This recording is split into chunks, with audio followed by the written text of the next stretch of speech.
நான் முன்னாடியே சொன்ன மாதிரி உரிய இடத்துக்கு போய் சம்மந்தப்பட்டவங்களோட பேசி அதுக்கான சொல்யூஷன் என்னன்னு தெரிஞ்சுக்கிட்டா அதை எக்ஸிக்யூட் பண்றது தான் ஒரு தெளிவான அரசியல். சும்மா ஆறுதல் சொல்றதெல்லாம் தெளிவான அரசியல்லாம் கிடையாது. அதெல்லாம் ஒரு ஹம்பக் அரசியல். அரசியலுக்கு வந்துட்டா கலெக்ஷன் பார்க்கலாம் அப்படின்றதெல்லாம் அரசியல் கிடையாது. உண்மையிலே மக்களுக்கான அந்த உழைப்பு இருக்கணும். அதனாலதான் நாம் அரசியலுக்கு வந்திருக்கிறோம். இது எதிரிங்களுக்கு நல்லாவே தெரியும். அதனாலதான் நம்மளை சுத்தி அத்தனை சதிகள். அதுல முக்கியமான சதி என்ன தெரியுமா?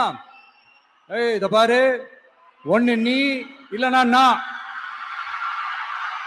நான் இல்லனா நீ இல்லனா நான்.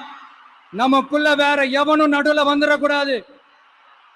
நாம 2 பேரால மட்டும்தான் மக்களை ஈஸியா ஏமாத்த முடியும்.